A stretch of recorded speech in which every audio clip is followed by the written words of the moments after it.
Hello friends, मार्गदर्शन IAS में मैं अजीत सिंह आप सभी स्टूडेंट्स का बहुत बहुत स्वागत करता हूं।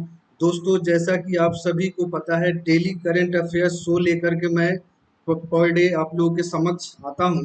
दोस्तों, हमारा यह सीरीज सुपर 50 का सीरीज होता है। उसके अंतर्गत आज हमारा एपिसोड 4 है, यानी लगातार डेली करंट अफेयर शो में यह चौथा स्टेज है, चौथा एपिसोड है। अगर आप में से कोई सा भी स्टूडेंट्स यूपीएससी की तैयारी करते हैं, राज्य लोक सेवा आयोग की तैयारी करते हैं या वनडे एग्जामिनेशन की तैयारी करते हैं, तो आप बेशक हमारे मार्गदर्शन IAS by Ajit Singh YouTube channel को सब्सक्राइब करके लाइक और शेयर कर सकते हैं।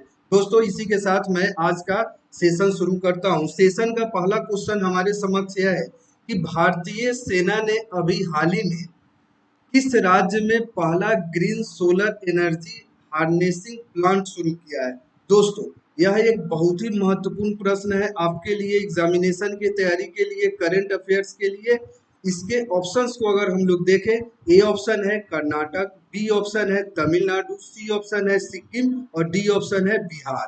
आप लोग के सामने 10 सेकंड का समय में, जैसा कि आप सभी को पता है, प्रोवाइड कराता हूं। 10 सेकंड में आप अपने उत्तर को, आंसर को लॉक करें।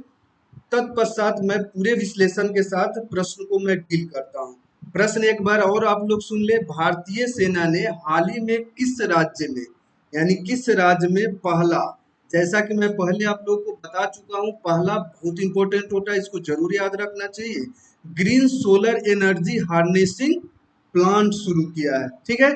जो भी स्टूडेंट्स, यानी जो लोग भी ऑप्शन सी के साथ है, यानी जिन्होंने चूज किया ऑप्शन सी यानी सिक्किम, उनका 100% राइट आंसर को उन्होंने चूज किया है। और अगर एक्सप्लेनेशन के विषय में मैं बात करूं, तो भारतीय सेना ने, इंडियन आर्मी ने हाल ही में सिक्किम में अपना पहला green solar energy harnessing plant को शुरू किया है। इसे भारतीय सेना के सैनिकों को लाभ पहुंचाने के लिए लॉन्च किया गया है। और साथ ही साथ यह प्लांट वेनेडियम आधारित बैटरी तकनीक का उपयोग करता है और 16,000 फीट की ऊंचाई पर बनाया गया है। और इस प्लांट की क्षमता कितनी होगी? 56 केवीए होगी। यानी मोस्ट इंपोर्टेंट दोस्तों यह प्रश्न है। यहाँ से जरूर, अगर आप यूपीएससी का एग्जामिनेशन बैठने की तैयारी कर रहे हो या किसी भी पीएससी एग्जामिनेशन की तैयारी कर रहे हो या वनडे एग्जामिनेशन की अगर आपने माइंड में रखा है तैयारी करने के लिए, तो आपके लिए मार्गदर्शन आईएएस हमेशा तैयार रहेगा। आपको करना सिर्फ यही है कि इस चैनल को सब्सक्राइब करना है और शेयर करना है, जिससे आप जैसे बहुत सारे स्टूडेंट हमारे साथ जुड़ जाएं और अपने अध्ययन अध्यापन को और विस्तृत आधार प्रदान करें और अपने गोल को जल्द से जल्द सिक्योर करें। अगला जो प्रश्न है करंट अफेयर शो के अंतर्गत, वह एक बहुत ही जेन्युइन प्रश्न है और पर्सनालिटी आधारित प्रश्न है। प्रश्न यह है कि राष्ट्रीय लोक दल आरएलडी, यह एक पार्टी है, के अध्यक्ष और पूर्व केंद्रीय मंत्री का कोरोना के कारण निधन हो गया है। वह कौन से हैं व्यक्ति, उनका नाम क्या है? तो ये ऑप्शन है जयंत चौधरी, बी ऑप्शन है शरद यादव, सी ऑप्शन है मुलायम सिंह यादव और डी ऑप्शन आपका है चौधरी अजीत सिंह। जो लोग भी थोड़ा सा भी पॉलिटिकली रूप से थोड़ा सा नॉलेज रखते होंगे, वे इस प्रश्न को 100% जानते ही जानते होंगे, क्योंकि एक बड़े पर्सनालिटी के तहत और पूर्व केंद्रीय मंत्री भी रहे हैं और एक पार्टिकुलर एरिया के सर्वे सर्वा नेता के रूप में भी इनकी, और भूतपूर्व प्रधानमंत्री के बेटे के रूप में इनकी पहचान की जाती थी। इसीलिए आप लोग अभी तक तो समझ गए होंगे। 10 सेकंड का समय है, आप लोग अपने आंसर को लॉक करें। उत्तर पूरे विश्लेषण के साथ मैं आप लोग के समक्ष रखूंगा। आप लोगों में से अधिकांश लोगों ने सही उत्तर पहचान लिया है, यानी जो लोग ऑप्शन डी के साथ हैं उनका 100% उत्तर सही है, यानी राइट ऑप्शन आपका क्या है? Chaudhary Ajit Singh, option D. दोस्तों, इनके विषय में अगर हम लोग थोड़ा इनका कैरियर जाने, तो राष्ट्रीय लोक दल आरएलडी राष्ट्रीय अध्यक्ष और पूर्व केंद्रीय मंत्री चौधरी अजीत सिंह का 6 मई 2021 को निधन हो गया है। यह कोरोना के, यानी कोविड पेशेंट के रूप में कोविड-19 की लड़ाई इन्होंने हार गए हैं। यह अपने जीवन में कोविड से ग्रसित हुए थे और फिर दोबारा यह उभर नहीं पाए। और साथ ही साथ अजीत सिंह पूर्व प्रधानमंत्री चौधरी चरण सिंह के बेटे थे, इस रूप में भी इनकी पहचान थी। और साथ ही साथ चौधरी अजीत सिंह ने साल 1986 में अपने राजनीतिक सफर का शुरुआत बागपत से किया था और वहां से यह 7 बार सांसद एमपी भी चुने गए थे, जिससे भी इनकी पहचान होती है। और साथ ही साथ अजीत सिंह केंद्रीय नागरिक उड्डयन मंत्री के रूप में भी कार्य अपनी सेवा दे चुके थे और जाटों के यहाँ जाने माने नेता के रूप में अपने आप को प्रतिष्ठित कर लिए थे। और साथ ही साथ अगर और इंफॉर्मेशन आप लोगों को चाहिए तो यह पश्चिमी उत्तर प्रदेश के एक जाने माने जाट नेता के रूप में अपनी पहचान रखते थे। अगला जो करंट अफेयर्स है आपके लिए वह बहुत ज्यादा इंपॉर्टेंट है, इकोनॉमी बेस्ड करंट अफेयर्स है।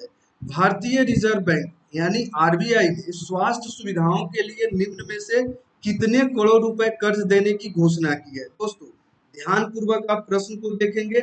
15 से 20 मिनट अगर पर डे हमारे साथ आप समय देते हैं तो आप यकीन मानिए आपका current affairs according to examination up to level हो जाएगा और आप में करंट अफेयर्स के प्रति यानी करंट अफेयर्स पढ़ने के प्रति जिज्ञासा भी उत्पन्न मैं कराने में सफलता हासिल करूंगा निश्चित रूप से।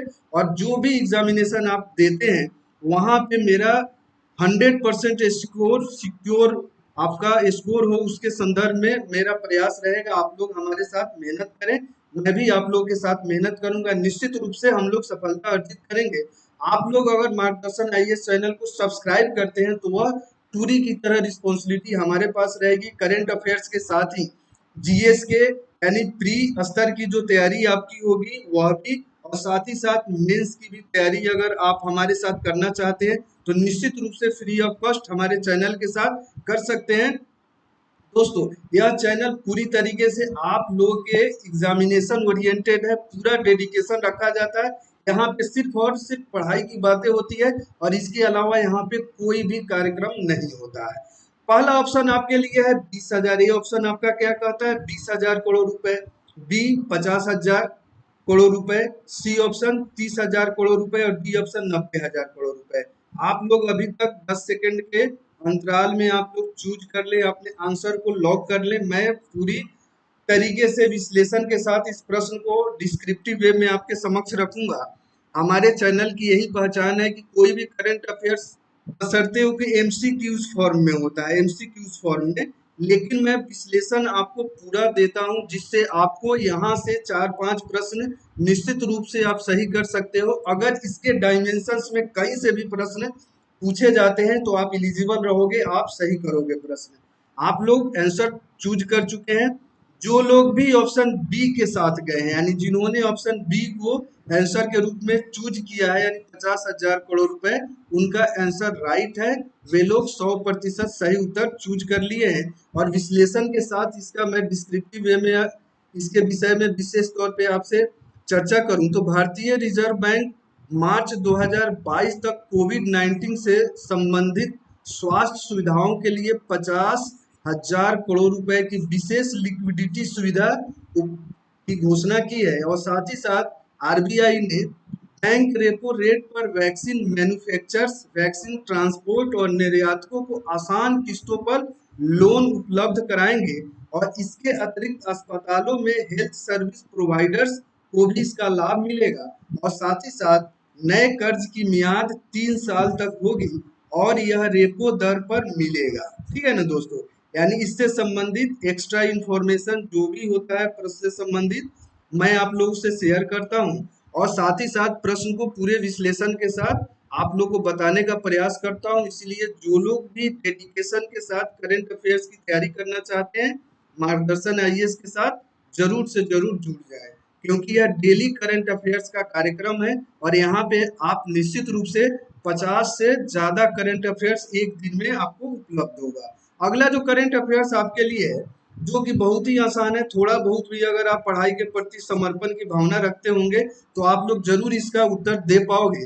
पश्चिम बंगाल तृणमूल कांग्रेस ममता बनर्जी जो कि टीएमसी प्रमुख है, टीएमसी प्रमुख है, इन्होंने लगातार कितनी बार राज्य के मुख्यमंत्री के रूप में शपथ लिया है। ए ऑप्शन कहता है तीसरी बार, बी कहता है चौथी बार, सी कहता है दूसरी बार और डी कहता है 5वीं बार। यह बहुत ही महत्वपूर्ण है, चाहे आप यूपीएससी का एग्जाम ले लो या पीएससी का एग्जाम ले लो, आपको क्रम जरूर से जरूर पूछा जाता है, चाहे आपको ये अपॉइंटमेंट हो वहां से भी आपको पूछा जाता है। अगर किसी महिला के द्वारा अगर कोई अचीवमेंट हासिल किया जाता है तो वह प्रश्न बहुत मोस्ट वीवीआई के श्रेणी में आता है। और ममता बनर्जी महिला मुख्यमंत्री के रूप में शपथ ली है, तो निश्चित रूप से यहाँ से प्रश्न आपको वनडे से लेकर के कई प्रकार के जो एग्जामिनेशन अलग अलग भर्ती एजेंसियों द्वारा जो आयोजित होती है वहां पूछे जाने की प्रबल संभावना है। आपके पास 10 सेकंड समय है, 10 सेकंड में अपने आंसर को लॉक करें। मैं विश्लेषण के साथ उत्तर आप लोग को शेयर करूंगा। जो लोग भी थोड़ा बहुत करंट अफेयर्स के प्रति, डेली करंट अफेयर्स के प्रति आग्रह रखते होंगे उनको जरूर पता होगा। जो लोग भी ऑप्शन एक को टिक किए हैं उन लोगों का 100% वो लोग सही है। यानी ये ऑप्शन तीसरी बार, यानी लगातार थर्ड, यानी तीसरी बार यह मुख्यमंत्री बनी है। यानी आप लोग यह देख सकते हो कि वर्तमान में मुख्यमंत्री जो दिल्ली के मुख्यमंत्री थे श्रीमती शीला दीक्षित, उनके बाद यह दूसरी महिला है, दूसरी यानी सेकेंड वुमेन है जिन्होंने लगातार आपको 3 टर्म तक जो है किसी राज्य का मुख्यमंत्री बनने का गौरव हासिल किया है। अगर इसके विषय में और ज्यादा मैं इंफॉर्मेशन आप लोग को इनके कैरियर अचीवमेंट के विषय में बताऊं तो पश्चिम बंगाल में तृणमूल कांग्रेस प्रमुख ममता बनर्जी, इवन की आप देखोगे ममता बनर्जी अपना खुद का चुनाव नंदीग्राम से हार गई है। आप देख सकते हो नंदीग्राम से इन्होंने अपना चुनाव शुभेंदु अधिकारी से, जो बीजेपी के कैंडिडेट थे, उनसे यह चुनाव हार गई है। लेकिन इनके पार्टी ने 213, यानी पिछली दफा यह 211 सीट इनकी पार्टी टीएमसी ने जीता हुआ था, और इस बार इनका आपको देखोगे कि 213 यानी 2 सीट प्लस ही इन्होंने जीता हुआ है। बीजेपी के खाते में आप देखोगे कि पहले 3 सीटें थी और यह बढ़ करके आपको 77 हो गया है। तो जो भी इन्होंने हासिल किया है वह प्लस हुआ है। लेकिन आप देखोगे कि एक महिला होते हुए ममता बनर्जी ने बहुत अच्छी टक्कर दी हुई है। और आप देखोगे कि इन्होंने लगातार 3rd टर्म मुख्यमंत्री के रूप में शपथ लिया है, और राज्यपाल वहां के कौन है, आपको जगदीप धनखड़ है। आप याद रखोगे, मोस्ट वीवीआई प्रश्न है। इससे संबंधित जो भी एक्स्ट्रा इंफॉर्मेशन होता है टोटल का टोटल मैं आपके साथ शेयर करने का कोशिश करता हूं कि अगर कहीं से भी कुछ प्रश्न आपको आता है तो आप जरूर इसका सही करोगे। दिल्ली के पूर्व मुख्यमंत्री स्वर्गीय शीला दीक्षित के बाद ममता बनर्जी लगातार 3 बार किसी राज्य के मुख्यमंत्री के रूप में शपथ लेने वाली दूसरी महिला बन गई है। मोस्ट वीवीआई है, यह आपको पूछा जा सकता है प्रश्न, अपकमिंग एग्जामिनेशन में यह जरूर पूछा जा सकता है। अगला जो प्रश्न आपके सामने है वह बहुत ही इंपॉर्टेंट प्रश्न है।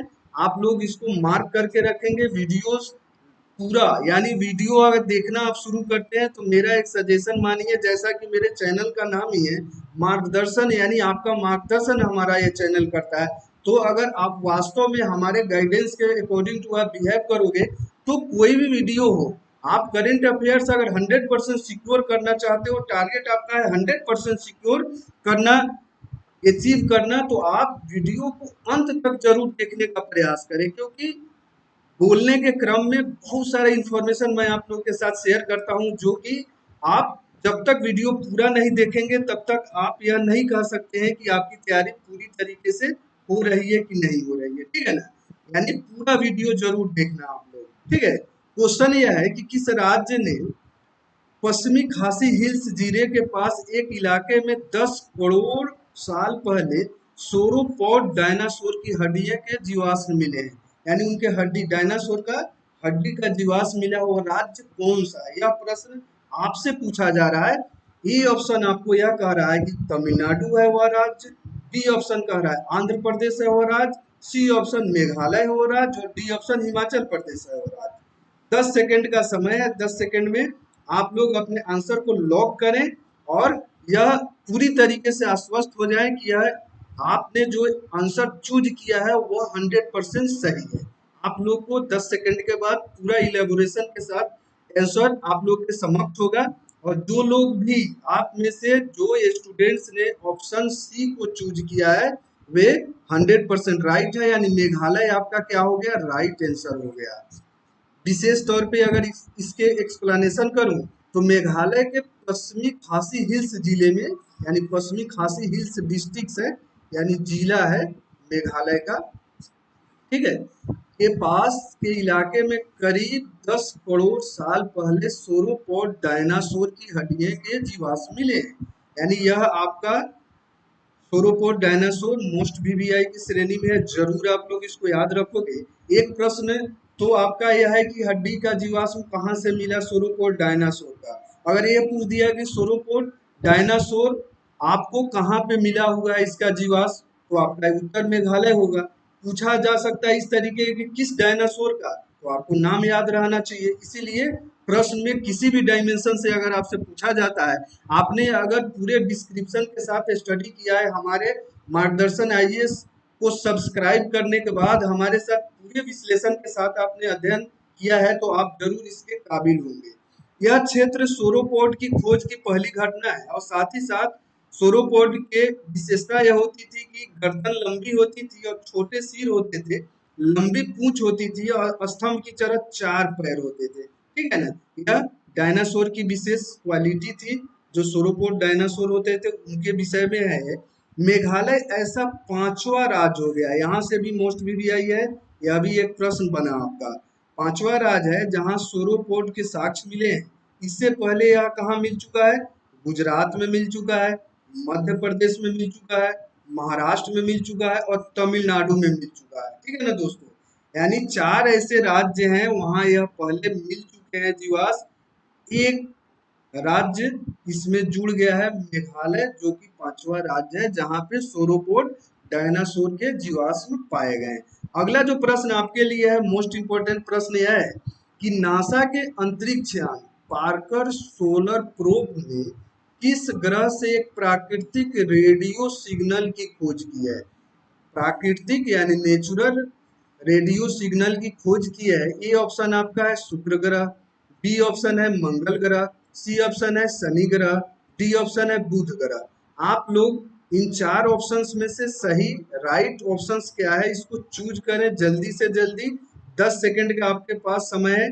वीडियो आज मैं जल्द समाप्त करूंगा, क्योंकि मेरा वीडियो 30 मिनट से एबव हो जाता है, जबकि मेरा उद्देश्य होता है कि 15 से 20 मिनट के अंतर्गत आप लोगों को बहुत सारा इंफॉर्मेशन देते हुए वीडियो पूरी तरीके से आपके लिए ज्ञानपरक हो, एग्जामिनेशन ओरिएंटेड हो, और इससे द्वारा आपके एग्जामिनेशन में प्रश्न पूछा जाए। उद्देश्य है मेरा, प्राथमिक उद्देश्य यही होता है।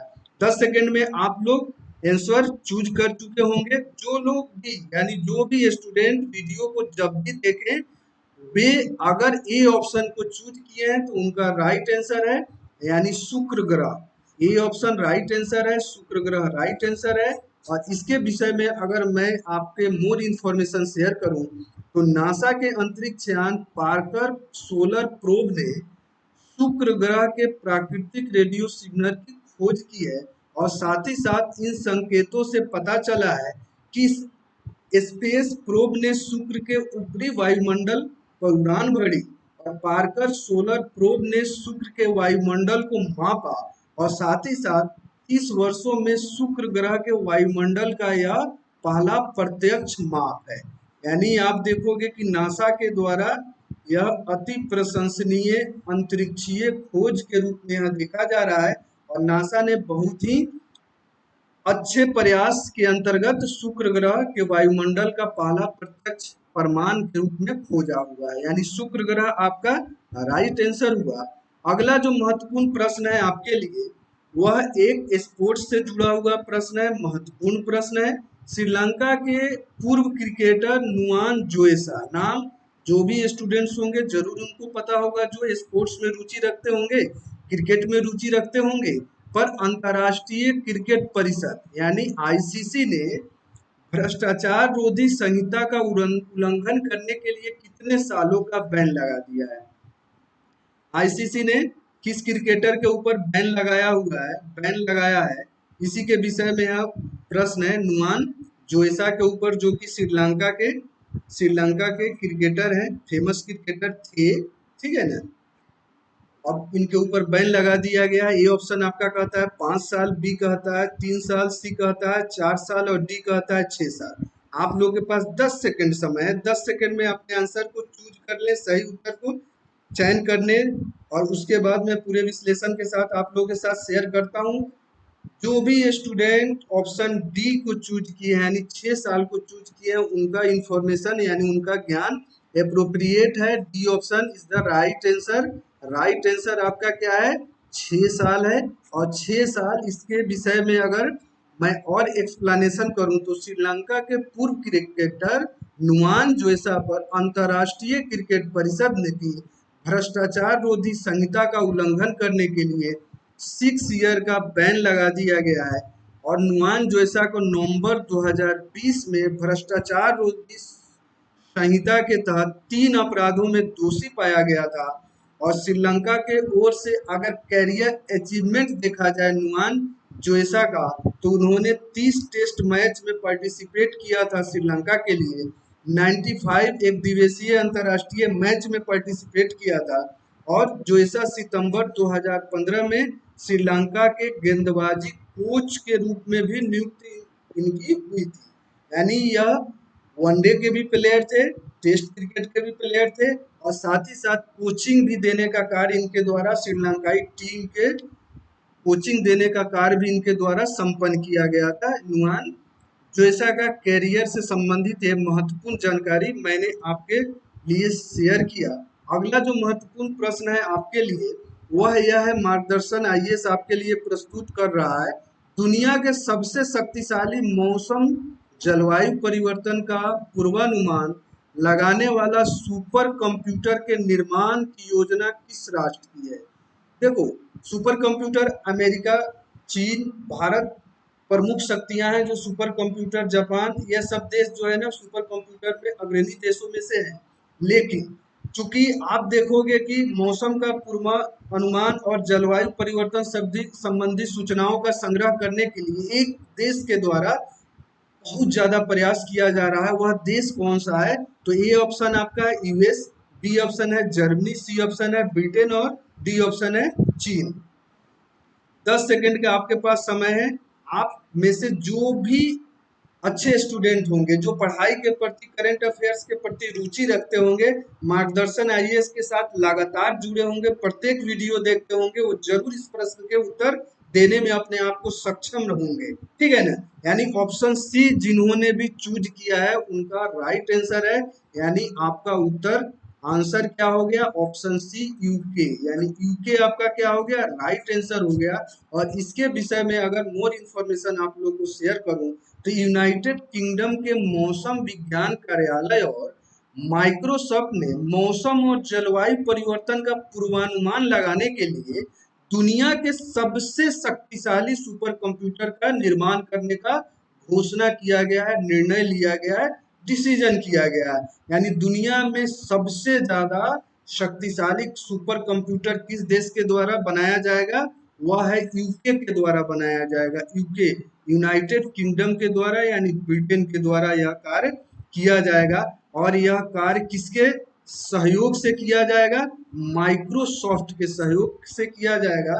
और दोनों मिल करके, एक कंपनी और एक देश मिल करके सुपर कंप्यूटर का निर्माण करेंगे जो कि जलवायु परिवर्तन के साथ साथ मौसम के लिए भी, पूर्वानुमान के लिए भी यह कार्य करेगा। यूनाइटेड किंगडम में अक्सर मौसम संबंधी तीव्र बदलाव देखने को मिलता है जिससे वहाँ काफी दिक्कतों का सामना करना पड़ता है।